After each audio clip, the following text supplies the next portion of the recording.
Je voudrais tout d'abord adresser mes remerciements à la Fondation Merck et à la famille Merck pour avoir eu la lumineuse idée de rassembler les premières dames et de permettre qu'on débatte autour de cette question de fertilité et aussi de nous avoir donné aujourd'hui l'opportunité de débattre sur beaucoup d'autres questions de notre préoccupation. Je les remercie également pour l'accueil qui nous a été réservé depuis que nous sommes ici. Et c'est un plaisir pour moi de participer à cette première session de Merck Foundation First Ladies Initiative. C'est un cadre exceptionnel parce que au début, nous étions venus pour débattre également avec des experts et aujourd'hui, c'est un cadre spécialement pour les premières dames et ça rapproche les premières dames entre elles et nous avons toutes le même combat qui est le bien-être de nos populations et ça nous permet ainsi d'échanger rapidement. Je souhaite la bienvenue aux premières dames qui sont venues aujourd'hui dans le nouveau programme de Merck. Donc, la première fois que je suis allée à la réunion de Merck, c'était en Égypte. Puis j'étais ensuite à la réunion de Merck qui était à Dakar. Et donc, j'ai reçu Merck au Niger avant d'aller à Dakar. Ça fait la 3e fois que je participe à des réunions de Merck. Et je peux assurer que j'ai trouvé ça vraiment fantastique comme expérience. Donc, par rapport au Niger, comme je le disais tantôt, nous avons reçu la Fondation Merck au mois de mars 1918 et depuis, nous avons continué à travailler dans le domaine de la fertilité. Nous avons bénéficié d'une prise en charge médicale dans le cadre des formations. Donc, nous avons bénéficié de la formation en oncologie, en fertilité, en diabétologie et je puis assurer que ça a été d'une très grande utilité parce que pour l'oncologie par exemple, le Niger était sur le point d'ouvrir un grand centre de traitement du cancer et la Fondation Merck a permis de former toute une équipe et donc ça fait que dès que le centre va ouvrir, cette équipe est au même niveau et ça ira plus vite pour le travail. Et pour ce qui est de l'hypertension et la diabétologie, les inscriptions sont en ligne. Et j'ai un plaidoyer par rapport à ça, parce que quelquefois, nous ne contrôlons pas les médecins qui s'inscrivent en ligne. Donc, le ministère de la Santé du Niger et moi-même et ma fondation, nous souhaiterions qu'il y ait un mécanisme de contrôle pour que nous sachions qui a pris cette formation pour que le Niger puisse bénéficier et non que ce soit des privés qui s'inscrivent et qui disparaissent. Donc on ne peut pas faire appel à cette expérience pour que ce soit utile pour le Niger. Donc toujours pour la prise en charge médicale, ce que je voudrais, c'était le Niger est en train de créer aussi un centre de fertilité que Merck a visité. En tout cas, Merck a vu les équipements.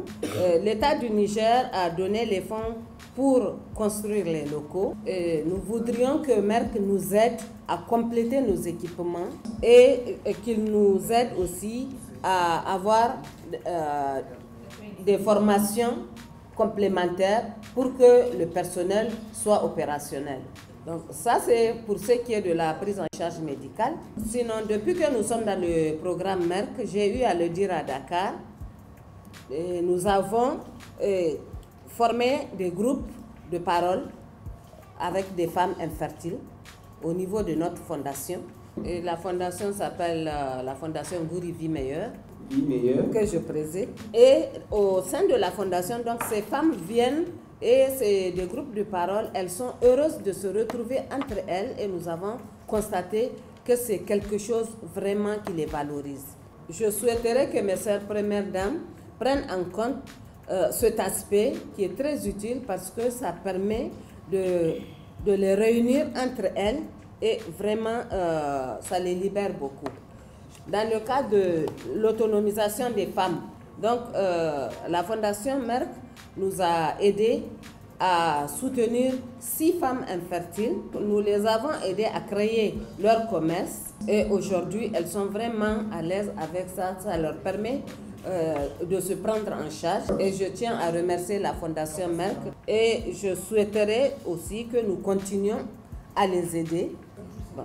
Je voudrais aussi rapporter une tradition qu'il y a dans mon pays et un peu partout en Afrique occidentale. J'ai constaté que les femmes infertiles n'ont pas le même traitement en Afrique occidentale et dans les autres pays d'Afrique dont nous avons vu les vidéos grâce à la Fondation Merck. Et donc, chez nous, quand une femme est infertile, la société est organisée de telle sorte qu'on lui offre un enfant à élever, un ou plusieurs enfants à élever. Donc ça peut être ses frères, les enfants de ses frères, ses neveux, ses soeurs. Dans sa famille, on lui offre des enfants à élever. Et vous savez que souvent en Afrique, quand une femme est infertile, en tout cas en Afrique occidentale, le mari prend une seconde épouse ou plusieurs autres épouses. Et il se trouve que si ces nouvelles épouses, alors au sein de cette famille, les enfants de la coépouse à celle qui n'a pas d'enfant. Et ça, vraiment, je pense que c'est une grande valeur en Afrique. Dans tous les pays où ça a lieu, je souhaiterais que nous, les premières dames, nous nous mobilisions pour que ça continue. Oui, parce que ça se fait vraiment avec générosité et bienveillance. Et ça fait que les enfants élevés comme ça connaissent leur mère biologique et connaissent leur mère adoptive et ils sont riches de 2 mères. Moi, personnellement, j'ai été élevée par la première épouse de mon père qui n'a pas eu d'enfant. Personally, I was brought up by the first wife of et actuellement, j'ai 2 mamans. J'ai 2 mamans et je suis contente. Vraiment, je n'ai aucun problème. 2 mothers and I'm very happy. Oui. Donc, je ne voudrais vraiment pas priver les femmes infertiles et les enfants d'Afrique de cette tradition vraiment qui multiplie les signes d'amour dans la société, au sein de la société. J'insiste parce qu'avec la modernité, les jeunes ont tendance à ne plus vouloir donner leurs enfants. Je les comprends également.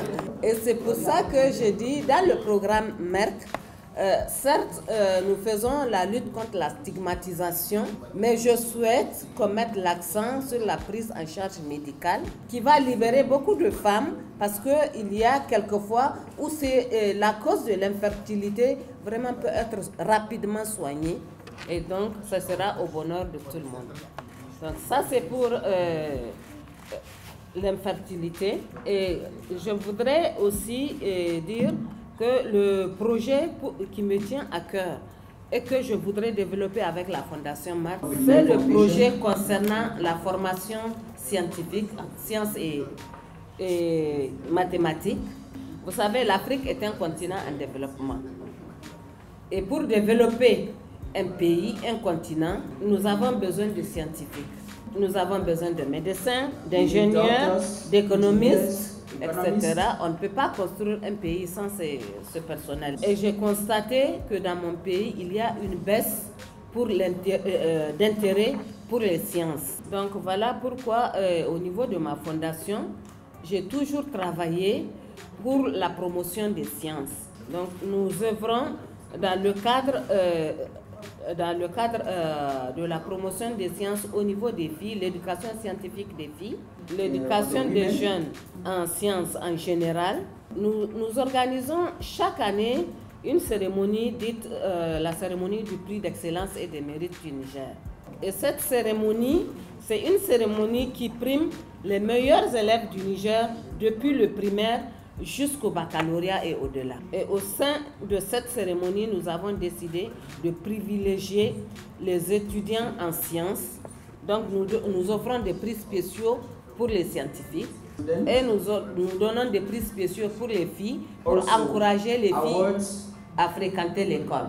Et nous avons aussi un projet au sein duquel nous offrons des salles informatiques dans les écoles qui s'appelle Projet informatique pour tous. Compte tenu du niveau de vie de nos populations, il est difficile aux parents d'offrir un ordinateur à leurs enfants. Et donc la Fondation Goury Vie Meilleure a décidé d'aller vers les écoles, de leur demander une salle vide et d'apprêter cette salle pour recevoir des ordinateurs et de faire en sorte que les enfants qui sont dans cette école puissent s'adapter à l'utilisation des ordinateurs, qu'ils sachent c'est quoi un clavier, c'est quoi une souris, parce que autrement ils n'auront pas l'opportunité de le savoir. Et nous savons tous que dans toutes les universités aujourd'hui, les gens travaillent à travers Internet. Donc ça c'est ce que nous faisons. Concernant une des choses que nous faisons, j'avais récemment parrainé aussi une cérémonie qui s'appelle Miss Intellect. Je crois que le Rwanda a fait quelque chose un peu semblable aussi. Et nous travaillons également avec les femmes qui ont une formation dans le cadre du pétrole et du gaz. Voilà. Et donc ces femmes, en même temps, elles aident les enfants dans les lycées. Elles leur font un soutien scolaire dans le domaine des sciences. Nous allons bientôt encadrer aussi des enfants, je crois qu'il y a un projet américain qui s'appelle UCMAS, qui travaille dans l'éveil des enfants, qui les transforme en enfants surdoués. Et nous avons toujours supporté les élèves qui sont dans les concours de jeux mathématiques qui se fait au niveau de beaucoup de pays africains et également de la France. Donc voilà, c'est un peu ce que je voulais indiquer, les nouveaux domaines qui nous intéressent. Et nous remercions une fois de plus Merck pour nous avoir donné l'opportunité de parler de tout ça. Et je souhaite qu'on renforce la collaboration entre nous, Première Dame, et avec la Fondation. Merci beaucoup. Et je souhaite beaucoup de courage à mes sœurs Première Dame pour tous les défis que l'Afrique met à notre...